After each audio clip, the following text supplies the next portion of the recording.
In today's tutorial, you're going to learn how to morph and animate an object in Cinema 4D. This is a fun one.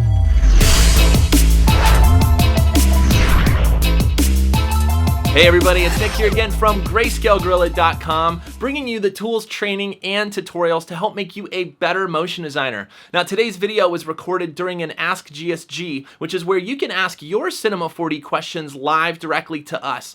And if you'd like to learn a little bit more about AskGSG, I'm going to link that up in the description and also right here on YouTube so you can see when we go live. And also if you've missed past episodes or if you just can't make it to the live show, we actually have all the seasons of AskGSG available on our training page, which I'm also going to link up here just in case you wanted to see more videos just like the one we're about to show you right now. So in this video, we're going to show you how to animate and morph an object from one shape to another. It's a very common question we get here at AskGSG, so I'm glad we took some time aside to really experiment and play with this so that you can then use this morph effect in your next project. So with that, let's head on in and let's join Chris and Nick on AskGSG.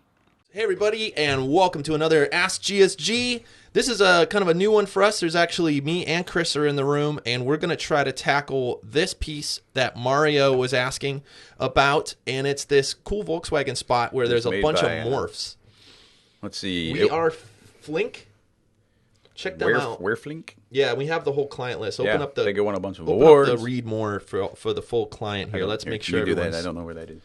Just read more. Making sure we got all the client, all the credits. That's what I'm talking about. Yeah. So these cool, awesome people, really cool stuff. So let's just give it a play here. And Mario's asking about the morphing in this piece, and there's a lot of morphing, a lot of different shapes, and some of it's a little wiggly, a little laggy, maybe. Oh, there you go. There it goes. And there's also this wheel thing where the wheels kind of jump between each morph in a nice way. They kind of shrink in and shrink out.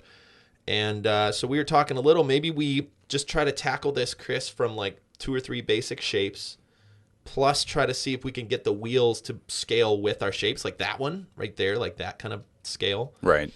And see if we can pull off something. What do you think? Yeah, I think so. But I think we're going to try and do eyeballs instead of wheels, just so we have something on the surface and we'll have a little more play on it, unless you really want to do wheels. I'm in. All right, well, let's do it. We're going to jump on over in the cinema. We're in R16. And it's always tough to kind of figure out where you're going to start here. I think it might be best actually to start out as a cube. The most important factor here is going to be getting the correct amount of geometry, because we can't add or subtract points unless we kind of do a fake model swap where we jump from one model to another. So we can kind of throw in kind of an arbitrary number of polygons. The more polygons, the harder it's going to be to work with, but the more detail we can potentially get. With the low poly target models we're going for, my keyboard's not typing numbers. This number 5 is dead. I can't type 5. But I can type 3, so his 5 is dead. We need a new keyboard. Yeah, so we'll get to that. I have a bad feeling there's some shorted out keys on your keyboard. Oh my God, there is. We got to move your keyboard over or something. I can't copy or paste. All right, so why don't you use mine for a second? I'm gonna go grab yours from your desk, or mine from my desk. Oop, the cord is just about long enough for this to reach, so sorry about that. So yeah, some shorted out keys. All right, so what I've done is I've gone to a 5x5x5 subdivision. Actually, now that I think about it, I might even want it to be lower. Let's go 4x4x4. Even though we have an even number, what this ends up happening is we get this even split. So I've got kind of a point on the edge, and that's going to help if we transform this into a boat, which I think is going to be one of our targets. So I haven't done more stuff in a little bit. In fact, last time I tried to do some more, if I remember, I was tripping up on it a little bit. What we're going to do is keep our reference cube. That's going to be our base one. I'm going to copy and paste it, and then we'll just hide this other one, or I'll just turn it off. So what we need to do when we're doing a morph is we need this geometry to move into its new position, but we need the same number of points, and we can't do any like knife cuts or anything like that. So what I'm going to do is to get our sphere is super easy, because all we have to do is grab a spherify. I'm going to grab a spherify, throw it in our cube. We can't just make a sphere because that would be different geometry. But by using a spherify, I can now make this exact sphere, and it's got the exact same geometry as the cube. So boom, now we've got a sphere and a cube, and we should be able to morph between those two. And in fact, before we get all fancy with the boat, and I have a new keyboard. Thank you, Nick. Is it plugged in? Now you are. Let's try a number. Yay.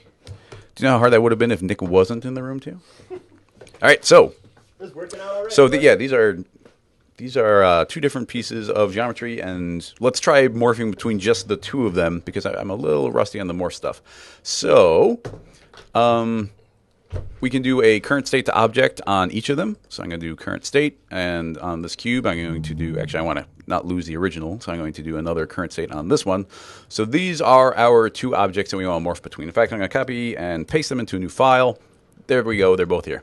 So which one's a cube? Here's a cube. We're going to have the cube be, well, I guess the sphere should be the base object. We'll have the sphere be the base object. What I'm going to do is right-click, go to Signal 4D tag, and actually I think it's under character tags, and we're going to go to Pose Morph, which used to be called the Morph Tag, and it now has a bunch of modes, but the one we care about is points mode. So let's see if we can get this to work. So this is the cube, and actually this one is the sphere, so why don't we rename it sphere?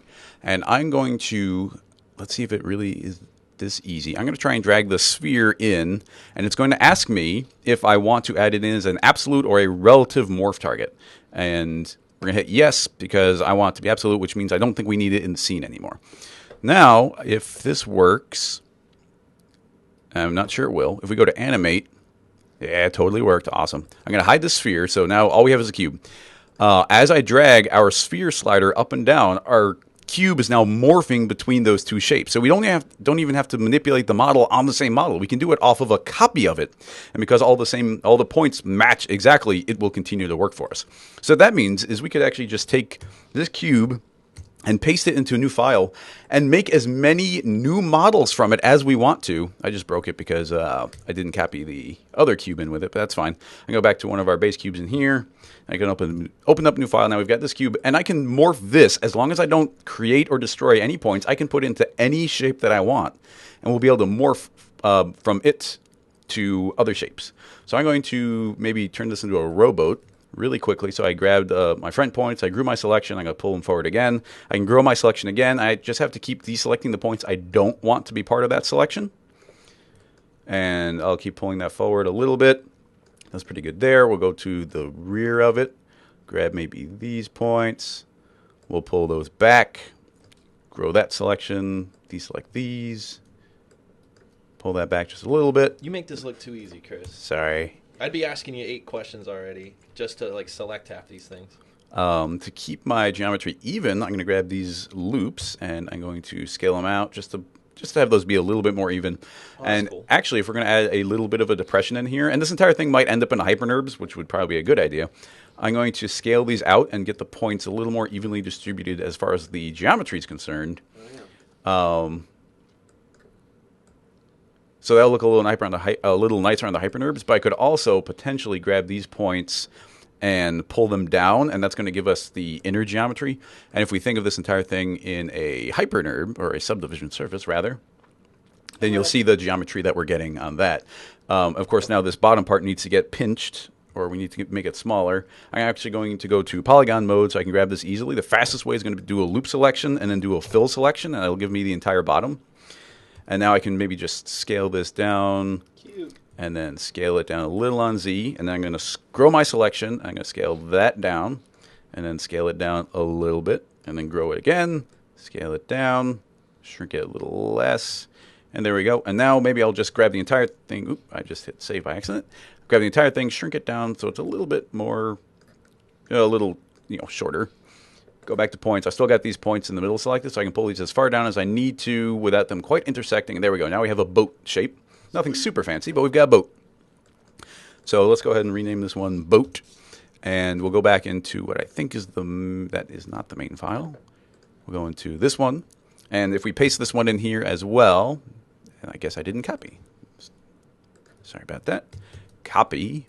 Yes, it's copied. We'll paste that boat in here as well. Now I can go back to the morph tag, go back to edit my morphs, and I'm going to throw in the boat. And yes, I want it to be absolute. Now we can hide the boat as well. We could kill it off in the scene, but we have it now. And now we've got a boat. And now I can morph from a sphere to a boat, or I can have the sphere go to a cube. And if I actually go to the cube, I guess it still works, but I think these are additive, and this one's not doing anything.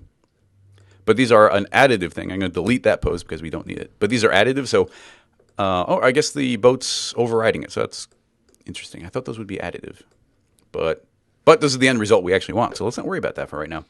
I guess anyway, we've got the basics of this shape. We can just throw that one here. I'm going to kill off the... the centering on that boat. It looked like it was a little off center. Oh, I guess... Oh, I hate that. It said the opposite. But by doing the absolute reference, I think it's actually referencing the model. It is. Look at that. So actually, this is interesting. I said it the opposite. When that menu pops up and says, do you want to say yes or no? I said yes, but that means it is a relative model, which means there's actually a target in here. This is constantly referencing our original model, which means we need to keep it in the scene. But what that also means is I can go back and edit this original boat, and it'll update into the master one. So Nick just pointed out that this is off-center. So I can go back to my original geometry, pull it back a little bit so it's more centered.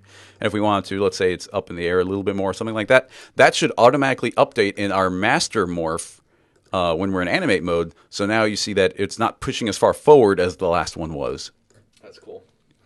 So now we've got our morphs. We can animate those and have this guy do whatever we want along those lines. So I guess what are we going to try and stick on this thing? Well, I mean, I don't mind just throwing some cylinders on it. They don't have to be anything necessarily like an eyeball or anything like that. I just think, how would you take this morph but then also have those things kind of like tires applied to it? Or maybe there's something on the top that we could add to it. Just to not have it be tires, let's go ahead and just stick some spheres as if they were eyeballs or something onto the surface. Oh, that's cool. So we've got the original cube, and let's see, we're making this up as we go, folks. But let's morph back to our cube, and let's stick to that geometry. So I'm going to create maybe what is this one eyeball. I'm just going to create a white material. I'm sure Nick will make it look pretty. We're going to do that, and so that is on that. Let's move it over a little bit like it's an eyeball. I'm going to right-click on the sphere. I'm going to go to Character Tags, Constraint, and what are we going to do? We want, I think, to clamp this thing. We want to clamp it to Cube 1, which is our master morph. Let's just call it morph. So we want it to be stuck on the morph object. Now, we want it to be fixed as, well, let's see. We don't want to stick to the origin. The origin is essentially the axis, even though axis is a separate mode. And you'll see that there's a distance set here, and that's the current distance of this object from our center point. We don't want that. We want it to be stuck to the surface. So now that I've done that, you see it jumped a little bit. The reason it just jumped is it thinks that we told it to be that same distance away. So I'd actually have to drag this back down to 0, and now it's stuck where it should be.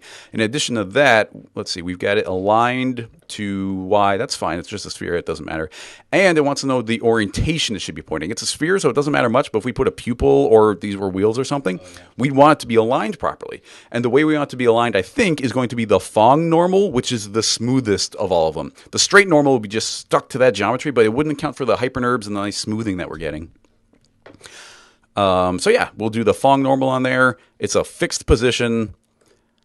And we might have to lock position. I can never remember that or not. Let's see what happens when we morph. Actually, I almost guarantee we have to lock position. I'm just going to go ahead and turn that on. So now we've done that, I'm going to try and morph between these two, and you'll see that the eyeball is sticking to it.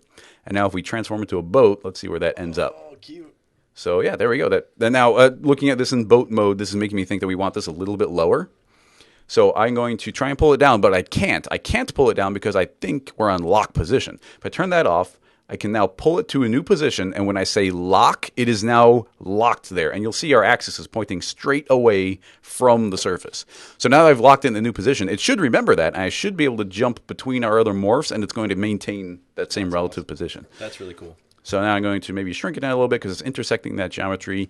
And now we could make a copy of this and move it to the other side, or we could just, because the shape isn't too crazy, we could just do a symmetry on it, which would be kind of the dumb method, but a fail-safe. I think with eyeball stuff, it's going to be obvious that it's a symmetry, but what if we had, like, in the tire case, like, what if you had 2 on each side? So maybe you just show it as if you were to copy and paste it. And okay, so we'll do that. I'm going to copy and paste that sphere, and I guess what I would do is just unlock the position, and now we're going to make sure we're on model mode, and I'm going to invert the relevant axis, which is going to be X, So hopefully this works. If I do the opposite axis, it's going to jump to the opposite. It's automatically going to reorient it to the new direction. And if we didn't do that in kind of one swoop, if I tried to drag it over, it's going to be changing the rotation. It'll be really hard to get in the exact spot. But by doing it kind of that way in one step, it worked really well. And now I can relock that position. Those should be stuck there. Now their calculations might look a little weird where they're calculating. This is always a weird thing. In fact, we should probably save this. We got AskGSG 2015. Oh, yeah, 2015 folder. Awesome. So what do we got? What's the date? Oh, that would make today 21. 21? I don't know the day. Good enough. Morph. 14/21. For those of you playing roulette at home, just write those down. Boom. Okay, so that's saved in case we screw something up.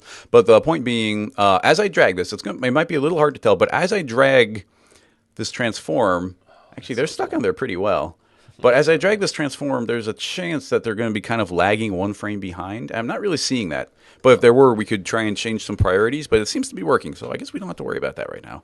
I still think these two guys are a little big. We can shrink them back down, make a cute little guy. Aww. And that might be as far as I go on this one. If you want to maybe take over. Yeah, absolutely. I mean, from here, it's for me just doing a couple textures and lights and some basic stuff. But why don't we animate this real quick, Chris? And you might be quicker at animating it. Can you give me... So let's go... let's start with the sphere guy. Mm-hmm. Okay. And let's have him morph into square. Cool. We can change it over... Yeah. So actually, let's do 20 frames of just cube. 20 frames of cube, man. Oh, wait, 20 frames of cube guy, which means we'll stick on him. Yep. And then transfer, over the next, I would say, 20 frames okay, to that's what we got. Sphere dude. And now we maintain this probably for another 20-ish.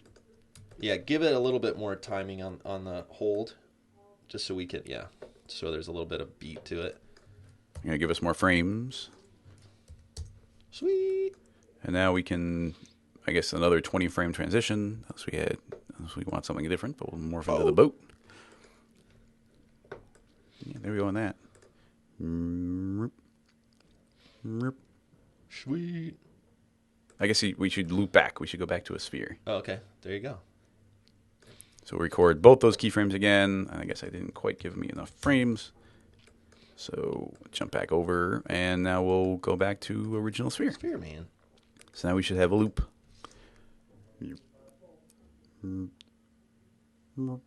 There we go. Sweet. Okay, so let me sneak in here. Here's what I would think it's going to be a little bit different from the other piece that we have from the reference, but I think this would be, if Chris sent me this, something kind of fun to do, which is just make him kind of dance around a little bit. So I'm going to actually not put that on subdivision surface. I'm also going to save this, Chris, so I don't break anything. Which I might. I saved it over a new one. Look, it already broke it. How did that even happen? I don't know. And I just saved over it, so we're happy about that. I mean, I might be able to get back. Snap back. Nope. Oh, it could be because the geometry is changing positions, and then when you jump to a different time, it's trying to snap to the nearest available surface. Yeah, so I don't know if anybody noticed when that happened, or it might be just that I'm bad luck. But that was interesting. Whoa. Yeah, unfortunately, I just noticed it, Chris, as soon as I hit save over it. Yeah, but look, they're correct. And that is really bizarre. Well, these are the problems I was actually expecting to have with these, and for some reason they weren't happening. It's like, oh, okay, if it's working, it's working. All right. Well, dang. Well, if there's anything you could count on, folks, it's me to break stuff. I'm usually, Chris is like, yeah, this works great. Here, check it out. And then I click two buttons and I break it. That's usually kind of where I end up. So what are you thinking? Well, there's a bunch of different ways to try and approach this. I'm not sure what's causing it. Like, these should be stuck in this new position. But I do see a little frame of lag right there. Yeah. See right there? You can see it kind of lags behind what I'm doing. And it might be when we jump a time that it doesn't know where to go. You see, it's jumping that time. Yeah. And it could just be that frame of lag, but then they end up in the wrong spot. And you'd think lock position would kind of stick them between like the relative points of a couple others, but it doesn't seem to be the case. Why doesn't it work? Why does it seem like it's working now? It's really not working. I mean, I think they just happened to jump into the right spot. I'm not sure what you did, where they moved off to the goofy spot. There's a couple, as far as order of operations go, like this could be as simple as like moving this to that time, but nope, they're still lagging. So now we can make these calculate at different priority times. We could have these like calculate on the animation time. That didn't seem to fix it. We could have it. These might be also happening too early. I'm not sure. Gotcha. Okay, initials is no good. We can go to generator, and in fact, the generators run pretty late. So we're going to go up to the max number, which is actually 499. So these are the absolute last thing happening, and I think that finally got rid of it. Like they're not lagging behind one frame. Now they don't technically have to be this late, but they have to calculate after all these other things are happening. Now I kind of get the general idea of render timing, but I'm actually a little lost on what the priority is. So can you explain a little bit about like render priority in the object menu, and then also if reordering things here doesn't fix it, how you decided that? Just to kind of maybe not go super technical, but just kind of describe why you thought that might be the case. Sure.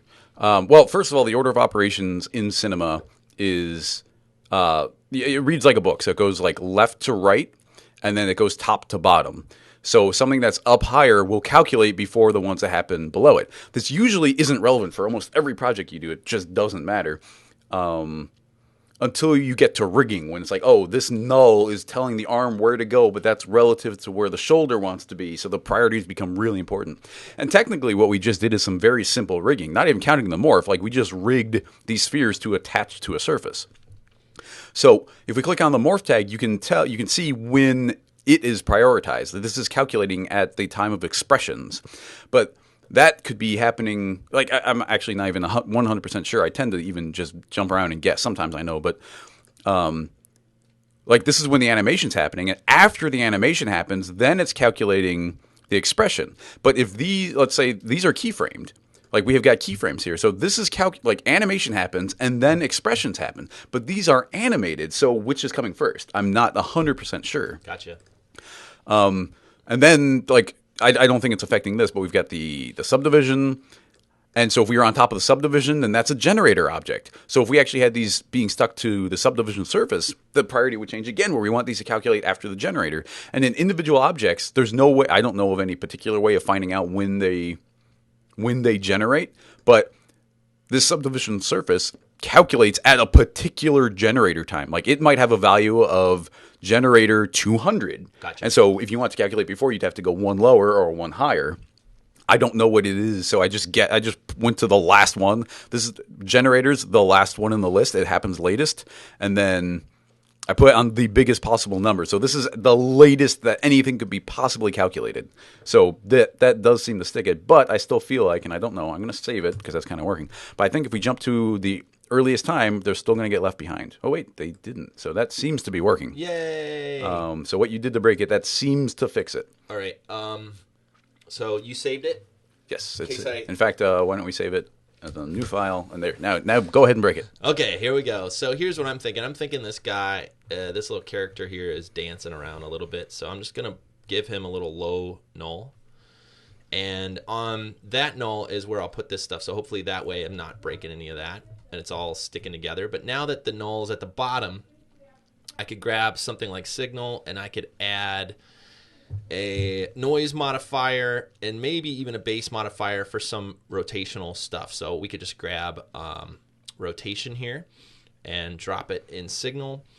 And I'll just use noise for now and see if we can't just give him a little bit of character, kind of like wobbly, like fun stuff as he's moving around.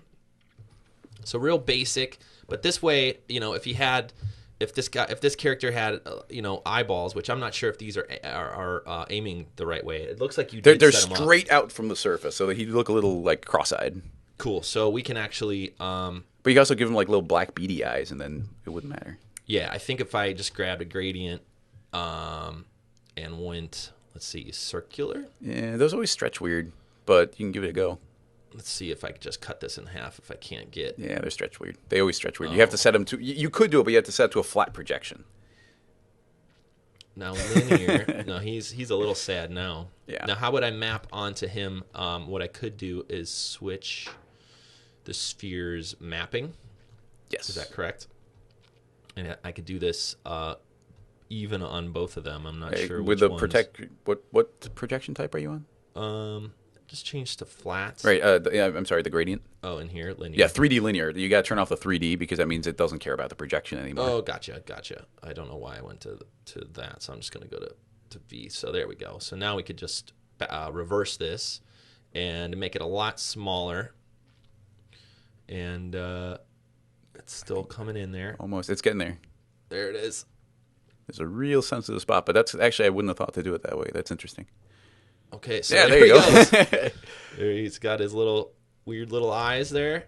All right, and okay, so now he's dancing around, moving around a little bit. Okay, that's great. Okay, he's cute. So where are we gonna go from here? He needs his own texture, obviously. So let's grab some basic kind of texture here, and I'm always, doing this while this animating, but we don't have to do that either. We just pause it here, and we'll use basic color. Let's give this character a little bit of color here. Let's go with orange. Duh. Of course, he's orangey red. And just some basic reflectance here. We'll use GGX reflectance, and we'll just add a basic for now just to get started with a kind of a basic reflective kind of character. We don't have anything to reflect, and the reference is kind of this white void with reflections, which is basically what HDRI Studio Pack was made for. So I'm just going to open up the rig and copy and paste this in to our scene. And then just move the floor down so it's below our character.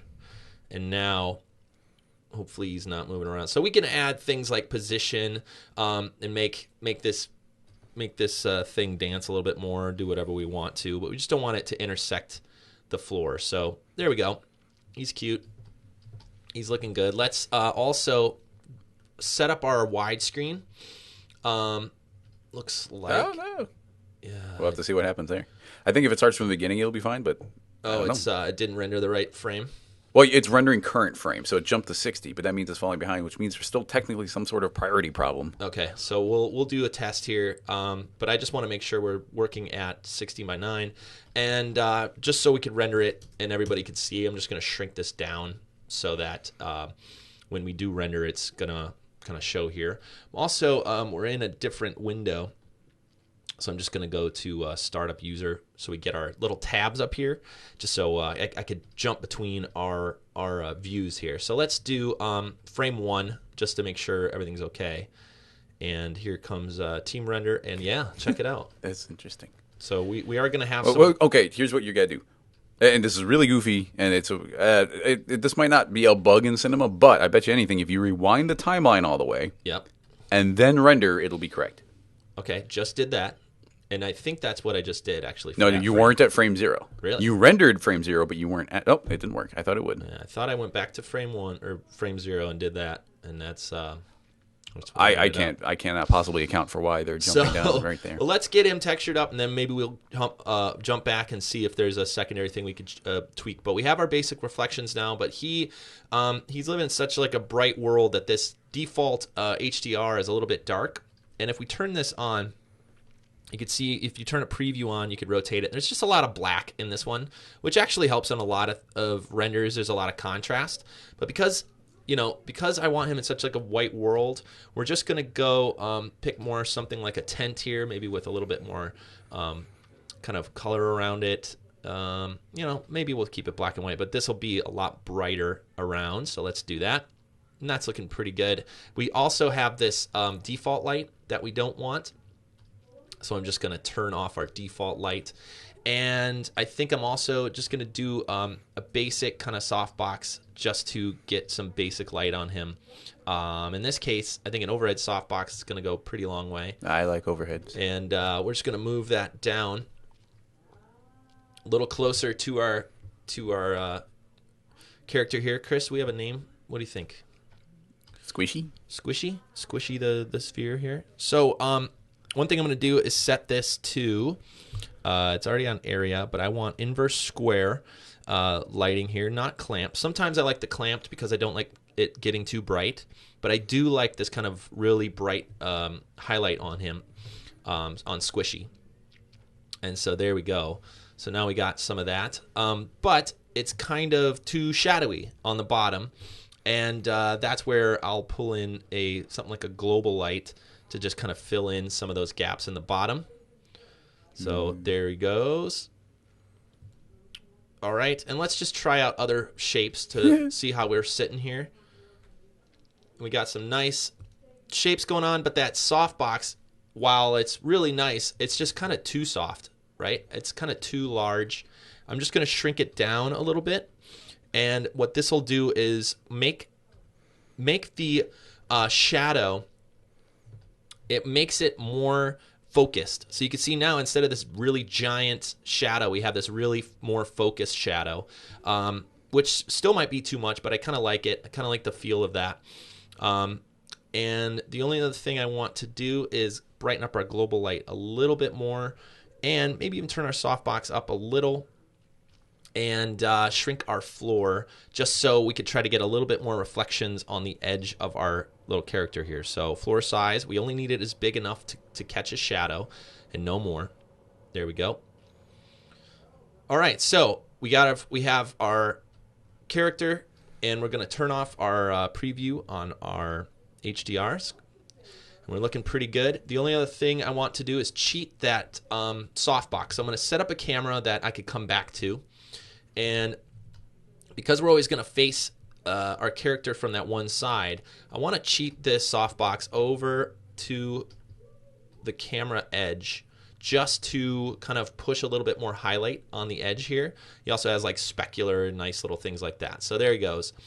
And while I did that, he looks even better, I think, if we come back and really stretch this out. So even more reflection on the side of him. I'm just going to add a little bit of height there and cheat it a little bit further. So we're just trying to make this a really simple light setup without going too crazy. And there he is. Cube Man is looking good. Squishy. Let's check him out in sphere mode. Let's get him set up. Good, looking good. And there he is there. So in this particular case, I think the texture might look a little bit nicer if we, first of all, get rid of a lot of that specular, but also turn up the roughness and try to get some more kind of like, he's a little bit more rubbery now, right? But of course we need physical render for that, because physical is going to render the new reflectance stuff a lot cleaner. I'm going to set up our, adaptive automatic render for 20. And in this case, I just keep using the scene here, just so we're not rendering to our scene file yet, or to our picture viewer, because that tended to mess up a couple things with our eyeballs that maybe we'll fix. But I like this. I like this texture, but I like it so much that I want to add his own little bit of shine. So he is actually almost a little self-illuminated, just so he doesn't get too dark anywhere around. Well, that makes for effectively like a quick fake subsurface scattering. Yeah, that's a good point. So I like him. I like the way he's moving, and I wonder, can I grab this null and just cheat that null a little bit? And it's not going to let me. Well, the signal's taking over the null, so you can't rotate. Oh, because I'm on rotation. So I can actually just do this again and just cheat it that way. Accepting the nulls. So now, I like everything except for I want him kind of facing that light a little bit more. And our camera we can adjust. That kind of maybe we look up at this character a little bit more. And there we go. So, question, Chris. Do we have access to the boat position? Can this boat be lower? Yeah. Yeah, the reference object is still in there. Okay. So if you go into the original reference and, I guess, unhide it, what you want to do is not move the boat, because that won't change anything, but if you actually move his physical points, then it will, relative to everything else, go down. So if you go to point mode or polygon mode or something and just grab everything and pull it down, It will. It probably won't update immediately, but as soon as you do any kind of frame refresh, I think it will update. There it is. There it is. Okay, so I just wanted that because the boat now is kind of in line. They all have the same bottom point. Yeah, exactly. So they're a little bit closer to the ground. I'm also just going to check that from the side view. So our sphere is kind of just touching the ground. The rest of them are hovering. We could change the sphere if we want, but I think that looks pretty good. The last thing I'll do is give this a little bit more of a wide angle, not too crazy, something like 28, so we can really kind of get low and get kind of closer to this character. Now, the other thing we could do, and I'm just going to duplicate this camera, is make a secondary camera that's more zoomed in. And if we do that and we back away, it's going to make our character look a little smaller. It's going to make them seem like a little cuter. The flatter we look at something like this, the more kind of like teeny it is, especially if you're looking down on it. So it all depends on what you're trying to accomplish. That render that we're kind of referencing is more cute and more fun, so that makes me think I want to get more of a zoomed in lens. It's going to flatten everything out a little bit, and it's just going to give it more of like a cutesy kind of small feel to our character here. I got a question. On kind of a real life camera, is 36 millimeter a type of standard? Yes. Yeah, so I'm just going to add a little ambient occlusion just so we could catch this. But yeah, so if you are familiar with photography, the millimeter of the lens is on whatever lens you're screwing on to your camera. So 50 is kind of what they used to call like a default lens, but 50 was based on a full film camera because it's a ratio between the size of the film and I think I want to say the millimeter of the, how do they measure that? Anyway, it's a ratio, right? And that millimeter is dependent on what the frame size is. So that's why we also have size of our frame size, or I'm sorry, we also have the ability to change our frame size. So our sensor size is 36, right? And if we match our focal length to our sensor size, we're going to get basically this kind of normal feel of a lens. The more we are different between the sensor size and the focal length, the more extreme this effect will be. So if we go to and there's actually a tutorial that really wasn't very popular, but I think the info in it is pretty helpful, all about this. And if you look up just focal length on Greyscalegorilla, you'll see a tutorial that is really showing the difference between extreme different focal lengths. So just as an example, if we set up this render here, and we're looking at this character with a 200 millimeter lens, that's a zoomed in lens. That means it's flattening out its perspective. It's all kind of the same perspective no matter how we look at it. The front and the back are kind of the same size. But if we take that same camera angle or same framing and we use a 15 millimeter lens, well, automatically you can see a 15 millimeter is going to snap it really wide, and to kind of compensate, we have to zoom way up. And when you zoom way up on something and try to frame it, well, now look at the difference between the front and the back of this character. The perspective is like way crazy. But if we try to frame it the same, let's jump back. Okay, so this framing is kind of like flat. This framing is a little... Okay, so there you go. There's our difference. So see how kind of fun and cute he is here, and see how kind of large and like looming this is. Like it looks like a submarine here. Yeah, it does. Boom. And then from here, no matter how we look at it, it's like, oh, look at that cute little boat, right? Yeah. So the angle of these lenses really helps set the scene on what you're trying to render. So again, in this case, since we're trying to make this kind of cute, we want to zoom in on things. And think about it in real life. If you have something small, like an ant, that you want to zoom in on, you need a high-powered, magnified, zoomed-in lens to go see that world. And that is where our brain is used to seeing that. Cute little things are rendered with, or are only seen with zoomed-in instruments that give these effects. And in other cases, a city, if you want to try to fit a city building in your frame, you have to use a wide-angle lens. And that wide-angle lens gives you this big perspective of the whole city. So therefore, our brains are trained to see wide-angle lenses as big objects and zoomed-in lenses as small objects, because before 3D world, that's the only way we could see those objects all in one frame. The specifics of like if you haven't watched the other tutorial that Nick's referencing, you totally should. Although you just did cover a lot of information, Yeah. but that in a big way opened up my eyes to like it's just not a factor for me. Like I don't usually think about the cinematography of any given shot, but my specifics about a 36 millimeter being a standard for a real camera is because that is cinema's default.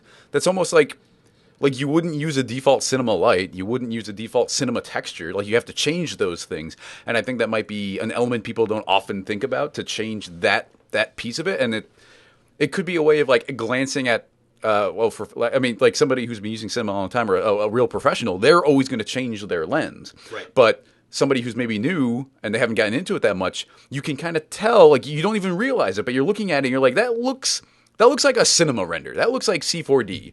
And you might think that because it's using The default right. film lane. Right, Film and lane. that's basically what I said in that video is, don't allow the software to choose for you, and that's like you said, it's exactly right. Same for lights. You wouldn't use the default light when you render your scenes, so don't use the default camera. Learn what these settings do. Sorry, Chris.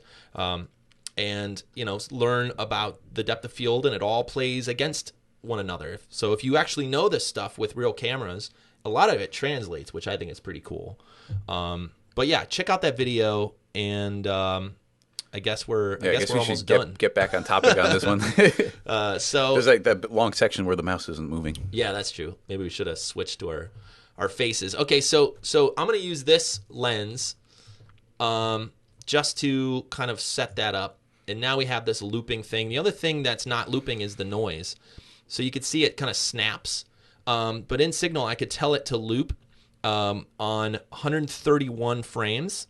And if I do that, then that should loop perfectly. So 131. So now when this comes back around the loop, it'll be nice and smooth, right? And I know it's a subtle move, but if I crank this up, you'll see it. Or not see it. Or yeah, I guess that's the point, is you won't see the loop point. So now we have a perfect loop with our rotation here. We could add position and stuff too, but I think we're okay. That's a decent. Now let's just check out a couple frames so we can make sure our settings are okay. So we have this kind of glossy, reflective, self-luminant boat kind of feel.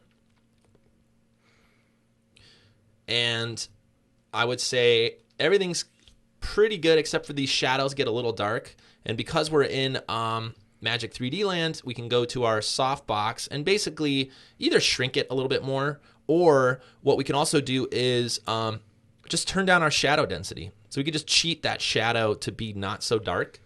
And now we're getting all the same brightness from that light and all the same reflections from that light, but with less dark shadow. So now it's more just a basic kind of bottom shadow there.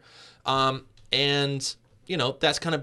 that would be where I start. So from here, you could tweak all the lighting and get it. But I think as a basic scene with a basic camera setup and a single light, I think it's looking pretty cool. So let's just check it at all levels. And from here, what I would do is, just set up the final render for all frames instead of current frame. Turn up the render, and then the last thing I was going to ask you, Chris, was if I hit render. Well, we got to try and fix those eyeballs. This is what happens to our eyeballs. So pretty cool. I'm going to turn up the settings just a bit. And we see the light in the corner as well. Oh, yeah. So we can turn off the light by going to overhead softbox, and scene by camera is off. And let's just go to the boat and see if we can't get a decent looking render here. Where are they going to be? Where's the eyes? Oh boy. Oh, they're just gone. They're on the other side somewhere. We got the boat, but no eyes. So what do you think is causing that? I'm not sure. The first test to do would be make actually give it all the frames. Yeah. I'm going to save 4. Cool. So the very first thing we would do, I think, is let's see what happens if we actually spit this out as an animation. So I'm just going to say all frames. I guess we could do things to speed that up, but let's just go ahead and actually, I guess, team render, if that's all up to date. Yeah, it should be. And now let's see at least if the first frame is still goofy. since that could be a factor, but I just want to eliminate it as a possibility. So it is still weird, even there, which is just completely baffling because it's working perfectly fine in this scene. So it turns into, like, there's a bunch of, I don't know, there's a lot of potential reasons for this to be happening and a lot of potential fixes. There's the old brute force method, and I tend not to like doing it too much. But what we could do is, instead of clamping to the surface, and I think even in the chat, Ivan said to try turning off the lock position. We just saved it. I'm going to save it again. I think that's a bad idea, because if we turn off lock position, I think they'll just slide around. So, like, you see how they're maintaining, they're trying to stay in their original position, and they'll just slide around. So that is not the solution. And I'm not sure if they just got all goofy or not. Oh, now he's super cute. So I'm going to revert. Okay. So unlocking it's not an option, because that's really weird. Now, a possible option is, we're in fixed position. I'm not sure why this happens. Like, sometimes you can actually get this working really well. I made that rig that one time that worked. But a kind of foolproof solution you can do is snapping it to a specific point. Make it be stuck to a particular point. So he's kind of in sphere mode here, even though all these things are badly named. So what we'd have to do is find the point that it's closest to, and then snap to that. If we had more subdivisions. It's a subdivision surface. It's good from 2 to 3 in the render. Oh, that's weird. Well, let's see. Well, maybe let's see. All right, Ivan just gave us a hint. He just knocked on the door and he said to change the subdivision surface because they're different on the editor and render. I don't know if that'll fix it or not. Like, that almost doesn't make sense to me that it would fix it or not, because we're not snapping to the subdivision surface. That should have nothing to do with it. But subdivision surfaces have been known to do weird things. So they are both set to 2. And let's see what happens. Hey, well, looks like it's stuck. So it could be that pop from one to the other. Ivan to the rescue! Just for the sake of testing, while in the editor, I'm going to change it to 3. And yeah, when we change it to 3, it snaps. So that is really bizarre. 2 points to Ivan. Yep, Ivan. I think Ivan gets a rubber ducky. Oh yeah. Okay. Yeah. So yeah. Okay. Well, that was the fix on there. Really weird. That doesn't make sense to me because we're not snapping to the subdivision surface. We're snapping to the morph. Anyway, I'm not going to do it because that does indeed fix it. But you could figure out the actual point. So like right here, this point, Gotcha. That point is really close. We could grab that point, go to our structure, and we're in point mode, and I can find the point. The current point is number 17. And then in your constraint tag, you can tell this to snap to a point and fix point. I thought you typed it in somewhere. Constraint. I thought you typed in the number somewhere. Maybe it just snaps to the nearest point. Target. Do you not see a distance number? That's really weird. I don't. Has a constraint as a number. Huh. Oh, well, all right. I guess I don't have all the settings memorized. How dare you, Chris? I know. But anyway, that's rendering. Oh, wait. I'm going to jump to this other machine. It broke it. Uh-oh. Other machines. Oh, more problems. We got some team render problems. So it's working well on this one machine, but as soon as it jumped to a different one over here, we're getting that messed up. Well, I think, Chris, at this point, we're an hour into this guy, and we should maybe look at this as something, as a technical fix that maybe we can post a little, even just not even a video, just a little like, hey, we tried these settings, we did this, and this is how we think team render messed it up, and this is how we think subdivision surface messed it up, all those kind of things. Yep. I can't think of a reason another machine would do it.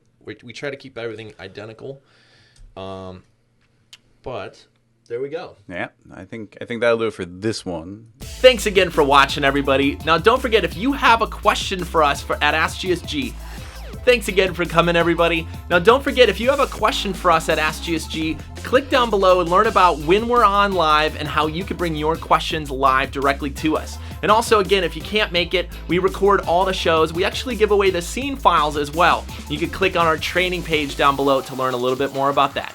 Okay, with that, I hope to see you in another tutorial really soon. Thank you for coming by today, and have a good one. Bye, everyone.